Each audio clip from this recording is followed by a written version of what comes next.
देखिए, मैं आपसे आज बायोडाइवर्सिटी पर बात करूंगा। यह हमारे पर्यावरण और पारिस्थितिकी के अंतर्गत एक महत्वपूर्ण भाग है। आज की क्लास में मैं आपसे इसका जनरल इंट्रोडक्शन पर चर्चा करूंगा, जिसके तहत मैं आपसे बायोडाइवर्सिटी क्या होती है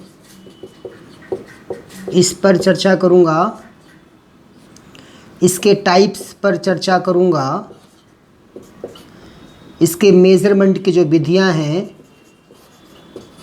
उस पर आपसे मैं बात करूंगा। साथ ही मैं आपसे ग्रेडियंट ऑफ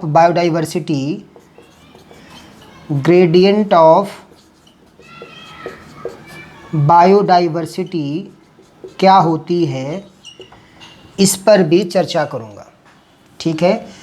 इसके साथ ही साथ मैं दो और विषयों पर आपसे बात करूंगा। एक तो मैं बात करूंगा आपसे आज वीटेकर का जो क्लासिफिकेशन है, वर्गीकरण है, उस पर सामान्य चर्चा करूंगा, और दूसरा एडॉप्टेशन पर मैं आपसे बात करूंगा। ऐसा क्यों करूंगा? क्योंकि देखिए, बायोडाइवर्सिटी को समझने के लिए आपको लिविंग ऑर्गेनिज्म के क्लासिफिकेशन को पहले समझना होगा, और साथ ही एडॉप्टेशन को भी समझना होगा। क्योंकि जैव विविधता में निरंतर जो बदलाव होता है वह एडॉप्टेशन के कारण होता है। जो प्राणी हैं या जो वनस्पतियां हैं वो अपने जीन में बदलाव करते हैं पर्यावरण की दशाओं के अनुसार। पर्यावरण की दशाओं में जब परिवर्तन होता है तो उसी परिवर्तन के अनुरूप जो कुछ एनिमल्स और वनस्पतियां होती हैं वो अपने जेनेटिक मॉड्यूल में बदलाव करते हैं, अपने जीनोम में बदलाव करते हैं, और उसी बदलाव के अकॉर्डिंग उनके शारीरिक संरचना में बदलाव होता है। और जो ये बदलाव नहीं कर पाते, या तो वो हाइबरनेशन जैसे शीत निद्रा या एस्टिबेशन ग्रीष्म निद्रा में चले जाते हैं, ठीक है, या फिर वो माइग्रेट कर जाते हैं कुछ समय के लिए उस क्षेत्र से, जिसे हम बोलते हैं माइग्रेट कर गए, प्रवास कर गए। तो ये सब चीज़ें जो है हम आज जानने का प्रयास करेंगे। जब तक आप इस टॉपिक को नहीं समझ पाएंगे तब तक आप इसके टाइप्स और इसके जो मापन की विधियां हैं इस पर बहुत ही स्पष्ट रूप से आपकी जो समझ है वह विकसित नहीं हो पाएगी। इसलिए हम आज मैं अनुकूलन और विटेकर के वर्गीकरण पर भी मैं आपसे बात करूंगा। ठीक है। तो इस तरह से उम्मीद करता हूं कि इस क्लास के अंत में आपको इन टॉपिक्स पर एक अच्छी समझ विकसित हो जाएगी। हम पहले बात करते हैं बायोडाइवर्सिटी पर। क्या होती है बायोडाइवर्सिटी? तो सामान्य भाषा में आप कह सकते हो कि किसी भी क्षेत्र में पाई जाने वाली प्रजातियों की संख्या। अब उन प्रजातियों में वनस्पतियों को भी हम शामिल करेंगे, उन प्रजातियों में हम जंतुओं को भी शामिल करेंगे, उन प्रजातियों में हम माइक्रो ऑर्गेनिज्म को भी शामिल करेंगे, सूक्ष्म जीवों को भी शामिल करेंगे। तो कुल मिलाकर हम कह सकते हैं कि किसी क्षेत्र में जो जीवन के विविध रूप हैं, है ना, जीवन के जो विविध रूप हैं वह उस क्षेत्र की जैव विविधता को दर्शाते हैं। ठीक है। तो जैव विविधता क्या है? किसी क्षेत्र में अब यह क्षेत्र हो सकता है इसे हम समुदाय कहें, या हो सकता है इसे हम इकोसिस्टम कहें, पारिस्थितिकी तंत्र कहें, हो सकता है हम इस क्षेत्र को बायोम कहें, या हो सकता है हम इस क्षेत्र को जैव मंडल कहें। अब इनमें क्या अंतर है इसको भी अभी आपको मैं समझाता हूँ। तो किसी क्षेत्र में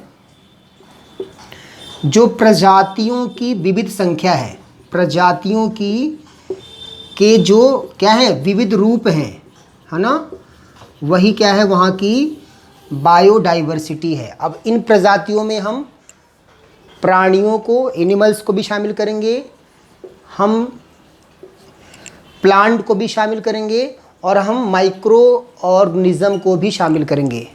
बैक्टीरिया को आप शामिल कर सकते हो यहाँ पर, ठीक है। बहुत सारे जो प्रोटिस्टा ग्रुप होते हैं, प्रोटोजोआ होते हैं, वो भी क्या होते हैं, माइक्रो ऑर्गेनिज्म होते हैं, ठीक है। तो उनको भी हम इसमें शामिल करेंगे, राइट। तो इस तरह से आपको ये समझना है कि प्रजातियों के जो विविध रूप है किसी भी क्षेत्र में, उसे हम बोलते हैं वहाँ की जैव विविधता, ठीक है। अब थोड़ा सा मैंने यहाँ पे एक शब्द यूज़ किया, समुदाय, पारिस्थितिकी तंत्र, बायोम और जैव मंडल। इनके बीच क्या अंतर है इसको समझने का प्रयास करते हैं। देखिए, यदि आपको समुदाय, इसको बोलते हैं इंग्लिश में कम्युनिटी, इसको इकोसिस्टम, ये बायोम और ये बायोस्फीयर। तो कम्युनिटी क्या होती है, समुदाय क्या होता है, तो समुदाय को आपको समझना है तो पहले आप समझिए जनसंख्या को। हम शुरू करते हैं पहले जीव से। कोई एक जीव है, यह जीव जब किसी क्षेत्र में, जब यह किसी क्षेत्र में अपनी संख्या बढ़ाता है, अपनी संख्या क्या करता है, इंक्रीज करता है, अपनी संख्या में क्या करता है, वृद्धि करता है, तो उसे बोलते हैं जनसंख्या। उसे क्या बोलते हैं, जनसंख्या, राइट। जब एक ही जीव किसी क्षेत्र में अपनी संख्या को इंक्रीज करता है, प्रजनन करके अपनी संख्या बढ़ाता है, तो उसे बोलते हैं जनसंख्या। एक ही जीव की बात मैं कर रहा हूँ, ठीक है। एग्जाम्पल के लिए मान लीजिए कोई एक क्षेत्र है या कोई एक तालाब है और उस तालाब में मछलियों की बहुत ज़्यादा क्या है, संख्या है, ठीक है। तो उस तालाब में जो मछलियों की बहुत ज़्यादा संख्या है उसे हम क्या बोलेंगे, मछलियों की जनसंख्या, ठीक है। तो ये जनसंख्या हो गई। और जनसंख्या के बाद आता है समुदाय। जब जनसंख्या समूह में पाई जाए, ग्रुप ऑफ पॉपुलेशन, जनसंख्या जब क्या हो, समूह में पाई जाए, तो उसे बोलते हैं समुदाय। अर्थात इसका मतलब ये हो गया कि एक समुदाय में विविध प्रकार के जीव बड़ी संख्या में पाए जाते हैं। जनसंख्या का समूह, जनसंख्या मतलब एक जीव की संख्या, और जनसंख्या का समूह मतलब अनेक जीवों की संख्या। तो समुदाय में क्या होता है, जनसंख्या का समूह पाया जाता है। अर्थात यहाँ पर कई प्रकार के प्रजाति हो सकते हैं, ठीक है, एक समुदाय में। जैसे हम कह सकते हैं वनस्पतियों की तमाम कई तरह की प्रजातियाँ हो सकती हैं, ठीक है, जंतुओं की भी कई प्रजातियाँ हो सकती हैं, ठीक है। तो उसे हम क्या बोलेंगे, समुदाय बोलेंगे। और समुदाय के बाद आता है आपका इकोसिस्टम, पारिस्थितिकी तंत्र। जब समुदाय जब अपने आसपास के पर्यावरण के साथ, जब समुदाय अपने आसपास के पर्यावरण के जो अजैव घटक हैं, अर्थात अजैव घटक मतलब तापमान, ठीक है, अजैव घटक मतलब मिट्टी, पानी, ठीक है, हवा, है ना। जब समुदाय अपने आसपास के पर्यावरण, अपने पर्यावरण के अजैव घटकों के साथ अन्योन्य क्रिया शुरू कर देता है, इनके साथ क्रिया करना शुरू कर देता है, तो उसे बोलते हैं पारिस्थितिकी तंत्र। तो समुदाय के बाद क्या आएगा, इकोसिस्टम आएगा। क्या आएगा, इकोसिस्टम या पारिस्थितिकी तंत्र आएगा, ठीक है, समझ में आया, पारिस्थितिकी तंत्र। हाँ, और पारिस्थितिकी तंत्र के बाद आएगा बायोम। यह एक बृहद क्षेत्र होता है। बायोम और इकोसिस्टम में क्या अंतर है, यह छोटा क्षेत्र भी हो सकता है और बड़ा, दोनों हो सकता है, लेकिन बायोम सदैव क्या होता है, एक बृहद क्षेत्र होता है, ठीक है। और बायोम में जो भी वो बृहद क्षेत्र है उसमें जितनी तरह की प्रजातियां पाई जाती हैं उनमें समान विशेषताएं होती हैं।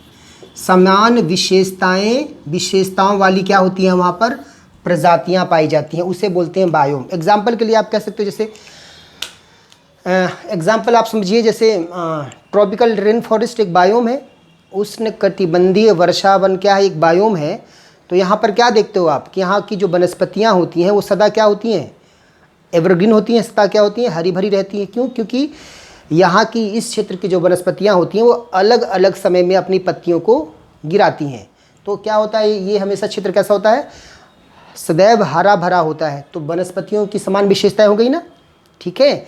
इसके अलावा यहाँ पर यदि आप एवरग्रीन रेन फॉरेस्ट में जाओगे तो यहाँ पर बहुत अधिक मात्रा में क्या होती है, वर्षा होती है, 200 सेंटीमीटर से ज़्यादा बारिश होती है।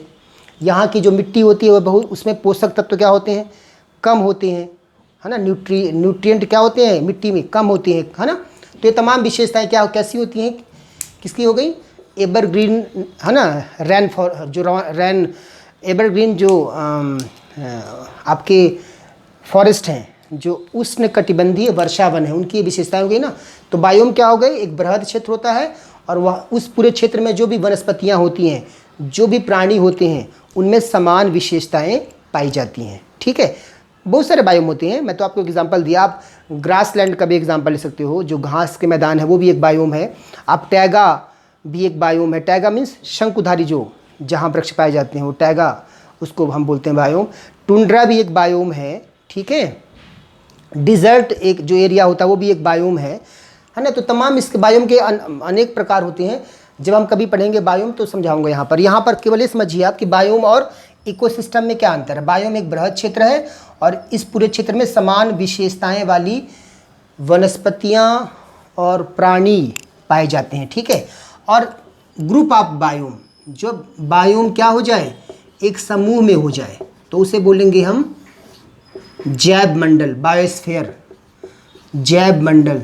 तो उम्मीद करता हूँ कि ये जब हम बार बार कभी समुदाय शब्द का उपयोग करें या इकोसिस्टम का उपयोग करें या बायोम का उपयोग करें या बायोस्फीयर का उपयोग करें, तो उम्मीद करता हूँ कि उससे उसका मतलब क्या है, उसकी मीनिंग क्या है, आप समझ गए होंगे, ठीक है।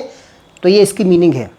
हाँ, अब मैं ये बता रहा था आपसे कि जैव विविधता होती क्या है, बायोडाइवर्सिटी होती क्या है। और इसके तहत मैंने बताया कि लिविंग ऑर्गेनिज्म के जो विभिन्न रूप हैं, ठीक है, चाहे वो वनस्पति के रूप में हो, चाहे वो जंतुओं के रूप में हो, चाहे वो माइक्रो ऑर्गेनिज्म, बैक्टीरिया, प्रोटोजोआ के रूप में हो, है ना। वो सब किस में आते हैं, उन्हें हम क्या कहते हैं, उस क्षेत्र की जैव विविधता कहते हैं, बायोडाइवर्सिटी कहते हैं। अब देखिए, यदि आपको इसकी एक मानक परिभाषा जाननी है तो आपको इसके लिए जो प्रथम पृथ्वी शिखर सम्मेलन हुआ था, कब हुआ था, प्रथम पृथ्वी शिखर सम्मेलन कब हुआ था, 1992 में हुआ था। कहाँ हुआ था, ब्राज़ील का एक शहर है रियो डी जेनेरिया, इस शहर में प्रथम पृथ्वी शिखर सम्मेलन हुआ था, ठीक है। इसी रियो डी जेनेरिया कॉन्फ्रेंस में पहली बार जैव विविधता, बायोडाइवर्सिटी की एक वैज्ञानिक परिभाषा दी गई।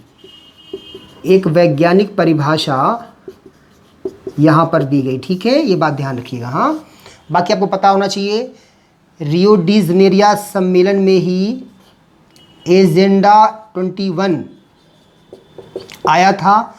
इसी में UNFCCC, United nation framework convention of climate change से संबंधित वार्तालाप शुरू हुई थी और 1992 में ही इस पर हस्ताक्षर शुरू हुए थे और 1994 से यह प्रभावी हो गई थी यह संस्था। ठीक है, हम पढ़ेंगे जब हम विश्व में बायोडाइवर्सिटी से संबंधित कन्वेंशन पढ़ेंगे, संगठन पढ़ेंगे, तो हम सब पढ़ेंगे। यहाँ पर केवल मैं इसका इसलिए जिक्र किया हूँ कि जैव विविधता की वैज्ञानिक परिभाषा कहाँ से आई, तो यहाँ से आई। ठीक है, प्रथम पृथ्वी शिखर सम्मेलन जो कहाँ हुआ था, रियो डी जनेरिया में हुआ था 1992 में। अच्छा, एक बात और याद रखिएगा, यह जो प्रथम पृथ्वी शिखर सम्मेलन है ये क्यों हुआ था, तो आपको ये याद होना चाहिए कि जो संयुक्त राष्ट्र है उसने 1972 में स्टॉकहोम स्वीडन की राजधानी है, स्टॉकहोम में एक पहली बार 1972 में ह्यूमन इन्वायरमेंट पे, मानव पर्यावरण पर एक सम्मेलन उसने बुलाया था। ठीक है, एक बात ध्यान रखिएगा, स्टॉकहोम कॉन्फ्रेंस भी बहुत महत्वपूर्ण है आपके एग्ज़ाम के लिए। आपको ये शायद पता होना चाहिए या होगा कि विश्व पर्यावरण दिवस कब मनाते हैं, 5 जून को। तो विश्व पर्यावरण दिवस के संदर्भ में कि विश्व पर्यावरण दिवस मनाया जाएगा, इस संदर्भ में जो निर्णय लिया गया था वो इसी स्टॉकहोम सम्मेलन में लिया गया था, जो कि मानव पर्यावरण पर यह कॉन्फ्रेंस था। तो विश्व पर्यावरण दिवस मनाया जाएगा, इसका निर्णय कब लिया गया था, 1972 में स्टॉकहोम जो कॉन्फ्रेंस था उसमें। ये बात ध्यान रखिएगा। हालांकि 1972 में यह निर्णय लिया गया, लेकिन इसको मनाया कब शुरू किया गया 1974 से। यूएसए का एक शहर है, वहाँ से इसको मनाना पहली बार शुरू किया गया 1974 में। ठीक है, तो हर 5 जून को हम विश्व पर्यावरण दिवस मनाते हैं। ठीक है, लोगों को अवेयर करते हैं अपने पर्यावरण के प्रति। तो ये ध्यान रखिएगा कि स्टॉकहोम कॉन्फ्रेंस के 20 साल पूरे होने के उपलक्ष्य में ही, ठीक है, पहला पृथ्वी शिखर सम्मेलन हुआ था रियो डी जनेरिया में। ठीक, तो ये इसका जिक्र मैं क्यों किया हूँ बताया आपसे मैं, क्योंकि जैव विविधता की यदि आपको वैज्ञानिक परिभाषा देखनी है, एक मानक परिभाषा देखनी है, तो यह कहाँ से आई इसको जानने के लिए आपको मैंने ये इसकी चर्चा की। ठीक है, अब बात करते हैं बायोडाइवर्सिटी जो शब्द है ये कब आया, या इस शब्द को किसने दिया, किस विद्वान ने पहली बार इस शब्द को दिया। तो देखिए इस पर ना थोड़ा सा विवाद है, इस शब्द को लेकर विवाद है। क्या विवाद है, इसमें 2 लोगों का नाम आता है। एक तो 1980 में नोर्स और उनके एक मित्र थे, सहयोगी थे, मैकमेनस। 1980 में नोर्स और मैकमेनस ने एक शब्द दिया था, बायोलॉजिकल डाइवर्सिटी, जैविक विविधता, एक शब्द दिया था। तो बहुत सारे जो विद्वान हैं ये मानते हैं कि जो जैव विविधता है, जो बायोडाइवर्सिटी है, वो इसका एक संक्षिप्त रूप है। जैविक विविधता का एक संक्षिप्त रूप क्या है, जैव विविधता। और वो विद्वान मानते हैं कि वास्तव में जैव विविधता शब्द को नोर्स और मैकमेनस ने दिया था। ठीक है, लेकिन इसके 5 वर्ष के बाद वाल्टर जी रोसेन या रोजेन ने बायोडाइवर्सिटी शब्द दिया। ठीक है, तो बायोडाइवर्सिटी शब्द तो वास्तव में किसने दिया, वाल्टर ने दिया, लेकिन उससे 5 वर्ष पहले नोर्स ने भी एक शब्द दिया था। कौन सा शब्द दिया था, जैविक विविधता शब्द दिया था। तो बहुत सारे विद्वान ये मानते हैं कि यह इसका एक संक्षिप्त रूप है, जैव विविधता जो है इसका एक क्या है, एक संक्षिप्त रूप है। तो इस तरह से अब आपके एग्जाम में क्या आता है उसके अकॉर्डिंग आपको आंसर लगाना है। ठीक है, तो जैव विविधता शब्द को लेकर जो विवाद था उस पर मैंने आपसे चर्चा की। अभी तक मैंने आपसे जैव विविधता क्या है इस पर चर्चा कर ली। इस शब्द को लेकर क्या विवाद है, इस पर मैंने चर्चा कर ली। साथ ही मैंने आपसे यह भी बात किया कि कम्युनिटी, इकोसिस्टम, बायोम और बायोस्फीयर में क्या अंतर होता है। ठीक है, अब हम बात करेंगे वीटेकर का पहले क्लासिफिकेशन देखेंगे। क्लासिफिकेशन, वर्गीकरण क्या है, आपको बहुत ही समझ सकते हो कि वर्गीकरण का जो मुख्य उद्देश्य है सिस्टमैटिक स्टडी से है। किसी चीज़ का यदि हम व्यवस्थित अध्ययन करना चाहते हैं तो व्यवस्थित अध्ययन करने के लिए हमने क्या करते हैं, उसका हम क्लासिफिकेशन कर देते हैं। पृथ्वी में, जैसे मैंने शुरू में बताया कि पृथ्वी में लगभग 50 लाख से 5 करोड़ प्रजातियां हैं। अब आप सोचिए 50 लाख से 5 करोड़ प्रजातियां, संख्या नहीं, इनकी प्रजातियां, ठीक है, इतनी प्रजातियां हैं। अब इनका हमें सिस्टमैटिक स्टडी करनी है, तो जब तक एक सिस्टमैटिक कोई चार्ट ना हो, है ना, कोई एक व्यवस्थित अध्ययन का तरीका ना हो, तब तक इनका अध्ययन करना हमारे लिए क्या होगा, मुश्किल होगा। इसीलिए अब क्या किया गया कि समान विशेषताओं वाले लिविंग ऑर्गेनिज्म को एक ग्रुप में रख दिया गया। ठीक है, जैसे स्तनधारी मैमल्स के क्या लक्षण मुख्य रूप से होते हैं कि इनमें स्तन ग्रंथियाँ होती हैं। जो माँ होती है वो बच्चों को क्या कराती है, फीडिंग कराती है ना। ये समान विशेषताएं हो गई। तो इस तरह से आपको समझना है कि वर्गीकरण की शुरुआत, देखिए इसके हम हिस्ट्री में नहीं जाएंगे, अरस्तु, कैरोलस लीनियस, अरस्तु को जाता है। अरस्तु ने जंतुओं को पहले शुरू में 2 भाग में बांट दिया था। ऐसे एक ग्रुप में ऐसे एनिमल्स को रखा था जिनमें लाल रुधिर पाया जाता है। ठीक है, और एक ग्रुप में ऐसे उसने एनिमल्स को रखा था जिनमें रुधिर का रंग लाल नहीं होता है। ठीक, और इस तरह से अरस्तु ने पहले जंतुओं का किया वर्गीकरण। लेकिन एक महत्वपूर्ण नाम आता है कैरोलस लीनियस का, जिसने एक पुस्तक लिखी थी सिस्टेमा नेचर, है ना, सिस्टेमा नेचर करके लिखा था उसने एक पुस्तक। ठीक है, देखिए यहाँ पे अरस्तु का भी आप उल्लेख कर सकते हैं, लेकिन अभी चूंकि मेरे को वीटेकर पढ़ाना है आपको, इसलिए मैं थोड़ा सा इसके बारे में बहुत संक्षेप में बता रहा हूँ। ठीक है, अरस्तु ने क्या किया था कि एनिमल्स को 2 ग्रुप में बांट दिया था। एक तो लाल रक्त वाले जंतु और एक जिनमें लाल रक्त नहीं है, ऐसे जंतु। ठीक है, और एक नाम आता है कैरोलस लीनियस का, ये बहुत महत्वपूर्ण नाम है। इसकी एक पुस्तक है सिस्टेमा नेचर। ये एग्जाम में पूछता है, यदि आप कभी पीसीएस वगैरह एग्जाम दोगे तो वहाँ पूछता है। सिस्टेमा नेचर एक बुक है। इन्होंने सबसे बड़ी बात जो है, इन्हें बोलते हैं फादर ऑफ मॉडर्न टैक्सोनॉमी या फादर ऑफ टैक्सोनॉमी, वर्गीकरण का पिता इन्हें ही कहा जाता है। किन्हें? कैरोलस लीनियस को। इसलिए महत्वपूर्ण है आपके एग्जाम के लिए। कैरोलस लीनियस ने एक महत्वपूर्ण काम किया था, द्विनाम पद्धति इन्होंने प्रतिपादित की थी। ये क्या है? द्विनाम पद्धति क्या है? आपने देखा होगा कि बहुत सारे जो एनिमल और प्लांट्स हैं उनके कुछ वैज्ञानिक नाम होते हैं, है ना। एनिमल और प्लांट्स के क्या होते हैं? वैज्ञानिक नाम होते हैं, साइंटिफिक उनके कुछ नाम होते हैं। ठीक है, और वो नाम जो होते हैं वो 2 शब्दों से मिलकर बने होते हैं। जैसे एग्जांपल के लिए मैं बात करूं, आम का वैज्ञानिक नाम क्या है? Mangifera indica.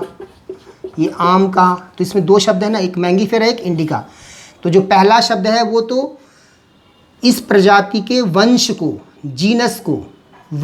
या जीनस को इंडिकेट करता है, बताता है। और दूसरा जो शब्द है वह उसकी स्पीसीज को, है ना, उसकी जाति को दर्शाता है। ऐसे जैसे आपको पता है कमल का जो वैज्ञानिक नाम क्या है? नेलम्बो न्यूसीफेरा। ठीक है, नेलम्बो जो है इसके जीनस को और न्यूसीफेरा इसके स्पीसीज को दर्शा रहा है। ठीक, ऐसे ही जैसे बाघ का जो वैज्ञानिक नाम है वो क्या है? पैंथर टाइग्रिस या टिग्रिस, है ना। इसमें यह जो है जीनस को और यह जो है स्पीसीज को दर्शाता है। मानव का क्या है? होमोसेपियंस। ह्यूमन का क्या नाम है वैज्ञानिक? होमोसेपियंस। तो होमो जो है वो हमारे वंश को और सेपियंस जो है हमारे स्पीसीज को दर्शाता है। तो ये किसने दिया था? इसे बोलते हैं द्विनाम पद्धति। यह किसने दिया था? कैरोलस लिनियस ने, है ना। तो ये ध्यान रखिएगा। चूँकि मुझे आपको केवल विटेकर का जो क्लासिफिकेशन है उसको समझाना है, इसलिए मैं पहले अपने विषय में आता हूँ। विटेकर के बारे में हम देखते हैं। देखिए, विटेकर ने कुछ बेसिक कैरेक्टर्स के आधार पर, मतलब विटेकर ने प्राणियों में और वनस्पतियों में, माइक्रो ऑर्गेनिज्म में कुछ बेसिक जो उनके लक्षण होते हैं उनमें कुछ डिफरेंसेस के आधार पर लिविंग ऑर्गेनिज्म को 5 किंगडम में बांटा। ठीक है, कितनी किंगडम बांटा था उसने? 5 जगत में बांट दिया था। ठीक है, एक तो मोनेरा था, बहुत ही संक्षेप में हम बात करेंगे। ठीक है, दूसरा प्रोटिस्टा था। जब कभी साइंस पढ़ाऊंगा तो हम इस पर डिटेल्स में बात करेंगे। मोनेरा, दूसरा प्रोटिस्टा, तीसरा फंगी या कवक, चौथा प्लांटी, प्लांटी मतलब पौधे, है ना, पौधे वर्ग, और एनिमेलिया मतलब जंतु वर्ग, एनिमेलिया प्लांटी, है ना। तो इस तरह से 5 किंगडम में, 5 जगत में उसने बांटा लिविंग ऑर्गेनिज्म को कुछ बेसिक कैरेक्टर्स के डिफरेंसेस के आधार पर। अब वो बेसिक कैरेक्टर्स क्या है अभी हम बात करते हैं। जैसे उसने एक लिया सेल टाइप, कोशिका के प्रकार को लिया, कोशिका के प्रकार, सेल टाइप्स के आधार पर उसने यह डिवीज़न किया। एक उसने लिया सेल वॉल, कोशिका भित्ति के आधार पर उसने यह डिवीज़न किया। सेल वॉल, कोशिका भित्ति थी, आप जानते हो कि सेल के बारे में।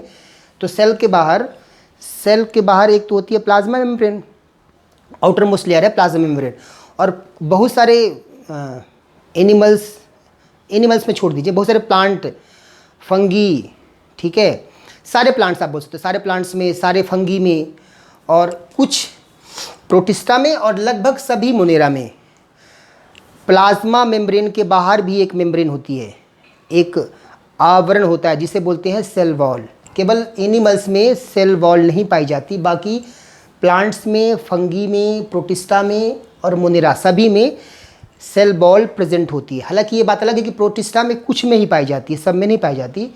कवक और पौधों में सभी में पाई जाती है लगभग, और मोनेरा में भी लगभग सभी में पाई जाती है, कुछ को छोड़कर। ठीक है, तो इस तरह से कोशिका भित्ति के आधार पर भी इन्होंने क्या किया, डिवीज़न किया, इसके प्रेजेंट या अब्सेंस के आधार पर। कोशिका भित्ति में भी अलग होता है, जैसे पौधों में कोशिका भित्ति जो होती है वो सेलुलोज की बनी होती है, इसमें काइटिन की बनी होती है। हालांकि कोशिका भित्ति के भी बहुत सारे लेयर्स होते हैं। ठीक है, हमारा वो विषय नहीं है, आपको कल समझना ये है कि डिवीज़न के आधार क्या है। एक और आधार था सेल ऑर्गेनाइजेशन, कोशिका संगठन, सेल ऑर्गेनाइजेशन, बाकी और भी था न्यूट्रिशन के अकॉर्डिंग। ठीक है, इन सब के आधार पर इन्होंने डिवीज़न किया है, मोनेरा, प्रोटिस्टा, फंगी और एनिमेलिया, है ना। मोनेरा, देखिए कोशिका के हम यदि प्रकार की बात करें तो कोशिका मुख्य रूप से 2 टाइप्स की होती हैं, आपने नाम सुना होगा, प्रोकैरियोटिक, यूकैरियोटिक। हिंदी में बोलते हैं प्रोकैरियोटिक को असीम केंद्र की कोशिका, और यूकैरियोटिक को बोलते हैं ससीम केंद्र की कोशिका। प्रोकैरियोटिक कोशिका और यूकैरियोटिक कोशिका में बहुत सारे अंतर होते हैं, एक अंतर नहीं होता है, लेकिन जो मुख्य अंतर होता है वह होता है न्यूक्लियस को लेकर। प्रोकैरियोटिक कोशिका में वेल डेवलप्ड न्यूक्लियस नहीं होता है, जबकि यूकैरियोटिक कोशिका में वेल डेवलप्ड न्यूक्लियस होता है। मतलब आप कह सकते हो कि जिस कोशिका में पूर्ण विकसित केंद्रक होता है उसे बोलते हैं यूकैरियोटिक कोशिका, और जिस कोशिका में पूर्ण विकसित केंद्रक नहीं होता है, न्यूक्लियस नहीं होता है, उसे बोलते हैं प्रोकैरियोटिक कोशिका। राइट। अब वेल डेवलप्ड न्यूक्लियस की परिभाषा है तो ये जानिए कि न्यूक्लियस में ना कुछ न्यूक्लिक मटेरियल होता है, जैसे डीएनए, आरएनए, जिसे हम बोलते हैं क्रोमोटिन, केंद्रिका होता है उसमें। ठीक है, उनमें केंद्रक द्रव्य होता है, यह सब एक केंद्रक झिल्ली से घिरा होता है। तो जिसमें केंद्रक झिल्ली होती है वह वेल डेवलप केंद्रक होता है, और जिसमें केंद्रक झिल्ली का अभाव होता है वह वेल डेवलप केंद्रक नहीं होता है। तो प्रोकैरियोटिक में केंद्रक झिल्ली नहीं पाई जाती, ठीक है, और यूकैरियोटिक में केंद्रक झिल्ली पाई जाती है।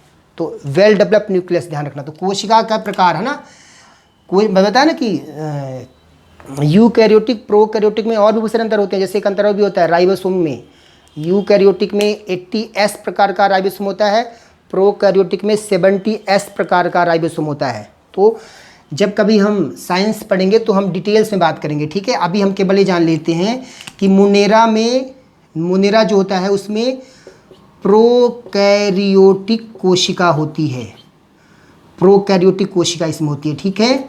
जबकि बाकी सब में यूकैरियोटिक कोशिका होती है। यूकैरियोटिक कोशिका मतलब ससीम केंद्र की कोशिका, प्रोकैरियोटिक मतलब असीम केंद्र की कोशिका। इसमें केंद्रक वेल डेवलप नहीं होता, इसमें केंद्रक वेल डेवलप होता है। वेल डेवलप केंद्रक का मतलब है न्यूक्लियर मेम्ब्रेन होती है इनमें, और इनमें न्यूक्लियर मेम्ब्रेन नहीं होती है, बस ये अंतर है मुख्य रूप से। तो प्रोकैरियोटिक कोशिका, बाकी सब में क्या है, यूकैरियोटिक कोशिका ही पाई जाती है, सब में यूकैरियोटिक कोशिका ही पाई जाती है, ठीक है। क्लियर हो गया। कोशिका भित्ति मैंने अभी आपसे बात की, जंतुओं में यह एब्सेंट होती है, बाकी सभी पौधों में यह उपस्थित होती है, प्रेजेंट होती है। कवकों में भी प्रेजेंट होती है, हालांकि अलग है कि इसमें काइटिन की होती है, इसमें किसकी होती है, सेलुलोज की होती है, ठीक है। प्रोटिस्टा में कुछ में होती है, मतलब कुछ में है और कुछ में नहीं होती, ठीक है, ये हम कह सकते हैं। और मोनेरा में लगभग सभी में होती है, कुछ एक समूह है जिसमें वह नहीं पाई जाती। तो मोस्ट में होती है ना, अधिकांश में है, और एक समूह है बैक्टीरिया का, उसमें नहीं होती है ना, अधिकांश में होती है। मोनेरा में मुख्य रूप से बैक्टीरिया आते हैं, राइट। जो बैक्टीरिया होते हैं वो किस में आते हैं, मोनेरा में। प्रोटिस्टा में मेन मुख्य रूप से आते हैं आपके जो प्रोटोजोआ हैं, आपने नाम सुना होगा, अमीबा, पैरामीशियम, यूग्लिना जंतु और पादप के बीच एक क्या है, कनेक्टिव लिंक है ना, संयोजक कड़ी है, अर्थात उसमें कुछ लक्षण जो हैं वो जंतु के हैं, कुछ किसके हैं, पादप के हैं, यूग्लिना में। तो यूग्लिना भी किसमें आता है, प्रोटिस्टा में। एंटमीबा हिस्टोलिटिका एबीसी में आता है। प्लाज्मोडियम जो मलेरिया फैलाता है वो क्या है, किसमें आता है, प्रोटोजोआ में आता है, प्रोटिस्टा में आता है, ठीक है। तो प्रोटिस्टा में क्या आते हैं, सारे जो प्रोटोजोआ हैं, है ना, वो प्रोटिस्टा में आते हैं, राइट। कवक में लगभग जो आपके कवक दो तरह के होते हैं, एक तो हमारे लिए लाभदायक भी हैं और ये हमारे लिए नुकसानदायक भी हैं। जैसे आप जानते हो कि बेकरी उद्योग में इसका प्रयोग करते हैं कवक का, बहुत सारे औषधि निर्माण में भी हम प्रयोग करते हैं कवकों का, है ना, ठीक है। और पौधे तो आपको पता है और जंतु पता है। तो इस तरह से ये इनका सामान्य डिवीज़न हुआ है। कोशिका संगठन के आधार पर, मतलब मोनेरा जो होते हैं वो एक कोशिका से बने होते हैं, एक कोशिकीय होते हैं, यूनिसेलुलर बोलते हैं इनको, एक कोशिकीय। प्रोटिस्टा भी एक कोशिकीय होते हैं, यूनिसेलुलर होते हैं, एक कोशिकीय। कवक सामान्यतः मल्टी सेलुलर होते हैं, बहुकोशिकीय होते हैं। हालांकि कुछ कवक जो हैं वो एक कोशिकीय भी हैं, ध्यान रखिएगा, ये बहुकोशिकीय होते हैं, ये भी क्या होते हैं, बहुकोशिकीय होते हैं, और यह भी क्या होते हैं, बहुकोशिकीय होते हैं। तो इस तरह से विटेकर महोदय ने 1969 में, ठीक है, यह क्लासिफिकेशन पेश किया था, ठीक। तो मैंने आपको इसलिए बताया क्योंकि देखिए, जब तक अब आप जैव विविधता पढ़ रहे हैं, लिविंग ऑर्गेनिज्म के विभिन्न रूप के बारे में आपको नहीं पता है, तो आप के अंदर एक समझ विकसित नहीं हो पाएगी बहुत अच्छे ढंग से। इसलिए यहाँ पर मैंने आपको बताया। थोड़ी देखिए, यहाँ पर हम एक चीज़ और बात करेंगे, चर्चा करेंगे। हम बात करेंगे पौधों का थोड़ा सा देखेंगे वर्गीकरण, और साथ ही देखेंगे हम जंतुओं का वर्गीकरण। तो बहुत सामान्य बता रहा हूँ मैं आपको, वैस्कुलर, नॉन वैस्कुलर, संवहनीय पौधे और असंवहनीय पौधे, मुख्य रूप से, है ना, इनको हम दो भागों में बांट सकते हैं, संवहनी, असंवहनी, वैस्कुलर, नॉन वैस्कुलर। संवहनीय पौधों में इनके भी दो होते हैं टाइप्स। एक तो विदाउट सीड, बीज मुक्त और एक होता है विथ सीड, बीज युक्त, है ना। तो बीज मुक्त में आता है मुख्य रूप से आपका जो टेरिडोफाइट्स है, एक ग्रुप है टेरिडोफाइट्स, वो किस में आते हैं, बीज मुक्त में। और बीज युक्त में दो आते हैं, एक तो आता है जिम्नोस्पर्म और एक आता है एंजियोस्पर्म। अभी समझाऊंगा, आप परेशान मत होइए, ठीक है, इसके बारे में। और इसमें आता है ब्रायोफाइट्स। मैं समझाता हूँ, बहुत सामान्य भाषा में समझता हूँ, ठीक है। देखिए पौधे में क्या क्या होते हैं, पौधे में कुछ सामान्य भाग होते हैं कि पौधे में जड़ होती है ना, रूट्स होती है, उसमें स्टेम होती है, उसमें लीफ होती हैं, पत्तियां, है ना, सामान्य विशेषताएं। उसमें बीज, फल और फूल होते हैं। तो बस इनके आधार पर आप समझ लीजिए, ठीक है, इनके आधार पर समझ लीजिए ये अंतर। देखिए ब्रायोफाइट्स में तना और पत्ती हम कह सकते हैं कि ब्रायोफाइट्स में होती हैं, है ना, लेकिन इनमें जड़ अनुपस्थित होते हैं। ब्रायोफाइट्स क्या होते हैं, जिनमें जड़ नहीं पाई जाती। काई आपने देखा है, काई एक क्या है, ब्रायोफाइट्स का एग्जाम्पल है। जड़, इसमें जो है जड़ नहीं पाई जाती है ना, ये जड़ विहीन होती है। कौन, ब्रायोफाइट्स, इसमें जड़ अनुपस्थित होती हैं, ठीक है। टेरिडोफाइट्स में जड़, तना, पत्ती तीनों होते हैं। हालांकि देखिए एक बात ध्यान रखना यहाँ पे, इसमें जड़, इसमें जो ब्रायोफाइट्स में जड़ भी नहीं होती, बीज भी नहीं होते, फल भी नहीं होते, फूल भी नहीं होते ब्रायोफाइट्स में, ठीक है। जड़ भी नहीं होती, फल भी नहीं होता, फूल और बीज नहीं होते, वो ब्रायोफाइट्स है, जैसे काई। टेरिडोफाइट्स में जड़ होती है, अर्थात इससे थोड़ा सा विकसित इसकी अवस्था है। ब्रायोफाइट्स से थोड़ा विकसित जो प्लांट है उसे बोलते हैं टेरिडोफाइट्स। और इसमें जड़ भी होती है, तना भी होती है और पत्ती भी होती है, उसे बोलते हैं टेरिडोफाइट्स। लेकिन इसमें क्या नहीं होते, इसमें बीज नहीं होते और फल और फूल नहीं होते। बीज और क्या नहीं होते, फल और फूल। आपने सुना होगा नाम, चीड़, देवदार, ठीक है, बहुत सारे जो फर्न पौधे होते हैं वो सब किस में आते हैं, आपके इसी में आते हैं, है ना। सॉरी, इसको आप बोल सकते हो, जो चीड़ तो नहीं आएगा, चीड़ तो इसमें आएगा। आप ये बोल सकते हो इसमें टेरिडोफाइट्स में जो फर्न है ना, फर्न प्रजातियाँ पौधों की, वो इसी में आती हैं टेरिडोफाइट्स में, ठीक है। फर्न जो है, बहुत सारे पौधे जो होते हैं फर्न प्रजातियाँ वो। और जिम्नोस्पर्म नेकेड, इनमें जो बीज होते हैं वो कैसे होते हैं, नग्न होते हैं, बीज नग्न। जिम्नोस्पर्म में बीज भी होते हैं, इसमें बीज होते हैं, ठीक है, लेकिन बीज कैसे होते हैं, फल के अंदर नहीं होते। बीज ना फल में होते ना फूल में होते, उन्हें बोलते हैं जिम्नोस्पर्म। इसमें आते हैं चीड़ वगैरह ना, चीड़ हो गया आपका देवदार हो गया, सब किस में आते हैं, जिम्नोस्पर्म में। आपने वो देखा होगा चिलगोजा, जो एक ड्राई फ्रूट्स है, वह चीड़ के बीज से तो ही बनता है, चीड़ के बीज को सुखा कर बनता है क्या, चिलगोजा, है ना। तो इस तरह से जिम्नोस्पर्म क्या है, नग्न बीज इसमें होते हैं, बट बीज फल और फूल में नहीं होते। जबकि एंजियोस्पर्म में जो बीज होते हैं वो फल के अंदर या फूल के अंदर होते हैं ना। फूल में होंगे, फूल से फल बनता है, आपको पता है, फ्लावर से क्या बनता है, फ्रूट्स बनता है। तो एंजियोस्पर्म में क्या है, बीज जो होते हैं वो नेकेड नहीं होते, बल्कि वो क्या होते हैं, वो फल के अंदर होते हैं या फूल के अंदर होते हैं, ठीक है। तो इस तरह से आप कह सकते हो ये अंतर है मुख्य रूप से पौधों का। ये क्या है, क्लासिफिकेशन है। मैं उम्मीद करता हूँ आपको सामान्य जानकारी इसकी हो गई होगी। डिटेल्स में जब हम कभी साइंस पढ़ेंगे तो इस पर चर्चा करेंगे, ठीक है। ऐसे ही आप कह सकते हो एनिमल्स की, जंतुओं का भी ऐसे ही क्या है। मैंने कहा कि आज सामान्य क्लास है हमारी, इसलिए हम जैव विविधता के संदर्भ में जो कुछ जुड़े हुए पहलू हैं उन पे बात कर लें, ठीक है, क्योंकि आगे क्लास में हम बार बार इन विषयों पे बात नहीं करेंगे। जंतु के भी दो कैटेगरीज हैं, है ना, एक तो नॉन कार्डेटा और एक कार्डेटा, ठीक है। इसको नॉन कार्डेटा को बोलते हैं अकशेरुकी भी बोलते हैं, कार्डेटा को बोलते हैं कशेरुकी। देखिए हालांकि कार्डेटा नॉन कार्डेटा में बहुत सारे अंतर होते हैं, लेकिन जो मुख्य अंतर होता है वो होता है मेरुरज्जु का, नोटोकार्ड का। नॉन कार्डेटा में नोटोकार्ड नहीं पाया जाता, जबकि कार्डेटा में नोटोकॉर्ड पाया जाता है, ठीक है। तो जिनमें नोटोकॉर्ड होता है किसी भी अवस्था में, है ना, उसे बोलते हैं कॉर्डेटा। और जिसमें नोटोकॉर्ड नहीं होता उसे बोलते हैं नॉन कॉर्डेटा। हालांकि बहुत सारे अंतर हैं और भी है ना, बता रहा हूँ बार बार, लेकिन हम यहाँ पर सामान्य बात कर रहे हैं। अब देखिए यही जो नोटोकॉर्ड है ना, बाद में क्या होती है, यही नोटोकॉर्ड जो है बाद में बदल जाती है किसमें, कशेरुक दंड में, कशेरुक दंड या स्पाइनल कॉर्ड या वर्टिबल कॉलम में। और जब नोटोकॉर्ड बदल जाती है किसमें, वर्टिबल कॉलम में, तो ऐसे एनिमल्स को कहते हैं वर्टिब्रेटा, कशेरुकी। सीधी बात है, जिसमें नोटोकॉर्ड होगा वही तो बदलेगा कशेरुक दंड में, और वही होगा फिर कशेरुकी। तो कॉर्डेटा ही क्या होते हैं, कशेरुकी होते हैं।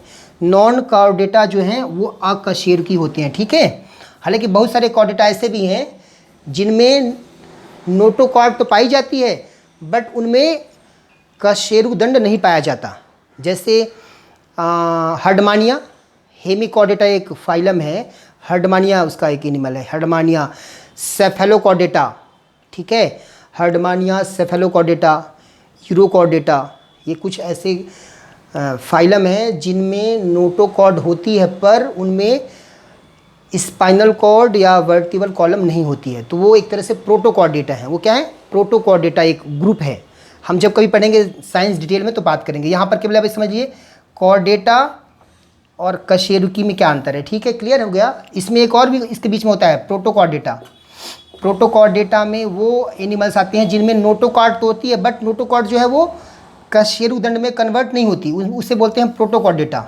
इसमें सेफेलोकॉर्डेटा, यूरोकॉर्डेटा, है ना, और आपका हेमिकॉर्डेटा, 3 फाइलम इसमें आते हैं, ठीक है। अब देखिए नॉन कॉर्डेटा में मुख्य रूप से बहुत सारे क्लासेस हैं। इसमें इसी में आते हैं प्रोटोजोआ, प्रोटोजोआ इसी में आते हैं, पोरीफेरा भी इसी में, ये फाइलम है ना पोरीफेरा। बाथ स्पंज एग्जाम में पहले आता था, अब तो नहीं आता, बाथ स्पंज, यूस्पांजिया वगैरह इसमें आते हैं, यूस्पांजिया।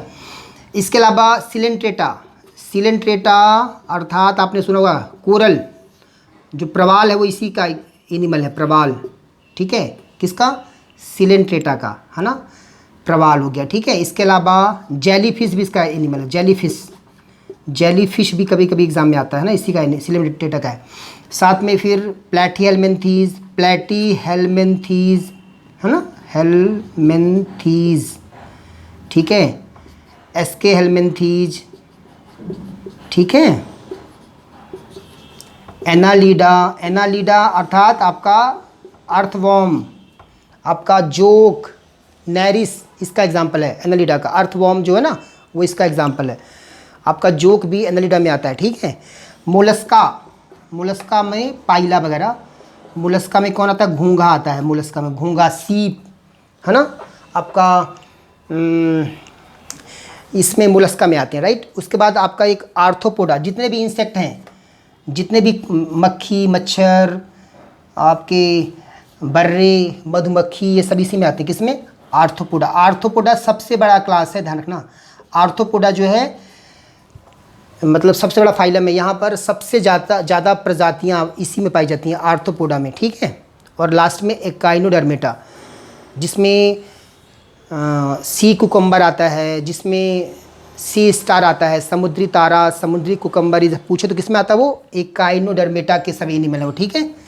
तो इस तरह से ये तो हो गए नॉन कॉर्डेटा। और कॉर्डेटा को, कॉर्डेटा में मुख्य रूप से 5 क्लास हैं, है ना। एक तो आपका कह सकते हो, एक तो उसमें या 5 फाइलम है, एक आप एक बोल सकते हो आप कौन सा, पहला तो होता है मछली वर्ग, पिसीज, मछली वर्ग। उसके बाद एक है एम्फीबियंस मतलब उभयचर वर्ग, और एक है आपका रेप्टाइल्स, सरीसृप वर्ग, और एक आपका है पक्षी वर्ग, और एक आपका है स्तनधारी वर्ग, ठीक है। तो इस तरह से ये जंतु में कॉर्डेटा का ये क्लासिफिकेशन है। जब मैं साइंस पढ़ाऊंगा तो हम इस पे डिटेल से बात करेंगे, ठीक है। ये बात मैंने इसलिए बताई, देखिए क्योंकि ना बायोडाइवर्सिटी आप पढ़ रहे हो तो आपको कम से कम एनिमल्स, प्लांट्स के बारे में तो पता होना चाहिए ना, ठीक है। ये सब देखिए आप यूपीएससी एग्ज़ाम्स की तैयारी कर रहे हो तो आपको कम से कम ये वीटेकर का क्लासिफिकेशन तो पता होना चाहिए, मुझे ऐसा लगता है, इसलिए मैंने यहाँ पे समझाया, ठीक है। आगे हम चलते हैं। हमने शुरू किया था, हमने आपसे बात की जैव विविधता क्या है वो बता दिया हमने आपसे। साथ में हमने वो बात कर लिया कि जो कम्युनिटी है, इकोसिस्टम है, बायोम है और बायोस्फीयर है, उनमें क्या क्या अंतर है वो हमने देख लिया था। साथ ही हमने देखा कि जैव विविधता शब्द को लेकर क्या विवाद है, उस पर हमने बात कर लिया आपसे। और फिर मैंने आपसे बात की वीटेकर का जो क्लासिफिकेशन है उस पर हमने आपसे चर्चा की, ठीक है। अब हम आपसे बात करेंगे या चर्चा करेंगे प्रकार, टाइप्स ऑफ जैव विविधता। जैव विविधता के प्रकार पर मैं बात करूंगा आपसे, ठीक है। देखिए एडॉप्टेशन को समझना बहुत ज़रूरी है आपको। जैव विविधता के प्रकार को यदि आपको पढ़ना है ना, समझना है बहुत ढंग से, या जैव विविधता के मापन की विधियां आपको समझनी है ढंग से, तो आपको अनुकूलन एडॉप्टेशन आना चाहिए। तो मैं साथ साथ में क्या करूंगा या फिर इसके बाद मैं आपको एडॉप्टेशन पर एक संक्षेप चर्चा करूंगा आपसे, ठीक है। तो जैव विविधता के प्रकार, जैव विविधता देखिए इसके मुख्य रूप से 3 टाइप्स होते हैं। एक तो होता है जेनेटिक डाइवर्सिटी, आनुवांशिक जैव विविधता, ठीक है। एक तो ये होता है प्रकार इसका। एक प्रकार होता है इसका स्पीसीज डाइवर्सिटी, प्रजाति जैव विविधता, ठीक है। और एक होता है इसका कम्युनिटी, समुदाय, कम्युनिटी डाइवर्सिटी, समुदाय जैव विविधता। तो 3 इसके प्रकार हैं। जैव विविधता के 3 क्या हैं, टाइप्स हैं, राइट है। ये देखिए कैसे करते हैं, बहुत सामान्य है, इसमें कुछ कठिन नहीं है, थोड़ा सा आपको लगाना IQ। आनुवांशिक यदि आपने पढ़ा होगा, बायोलॉजी की एक ब्रांच है जेनेटिक्स, ग्रेगर मेंडल ने इस शब्द को दिया था, ठीक है। मतलब फादर ऑफ जेनेटिक्स कौन है, ग्रेगर मेंडल हैं, ठीक है। तो ये है क्या, एक्चुअल में आपको पता होगा कि जो बच्चे होते हैं उनमें कुछ वंशानुगत लक्षण आते हैं अपने माता पिता से। क्या आते हैं, वंशानुगत लक्षण आते हैं। ये जो वंशानुगत लक्षण आते हैं माता पिता से बच्चों में, इसी का जो हम अध्ययन करते हैं वो हम किसके तहत करते हैं, आनुवांशिकी के तहत करते हैं, ठीक है। माता पिता से बच्चों में जो लक्षण जाते हैं ना, ठीक है, किसके द्वारा जाते हैं, जीन के द्वारा। गुणसूत्र होते हैं और गुणसूत्र में क्या होते हैं, जीन होते हैं। जैसे आपको पता होगा कि हमारे एक ह्यूमन में लगभग 35,000 से 45,000 क्या होते हैं, जीन होते हैं।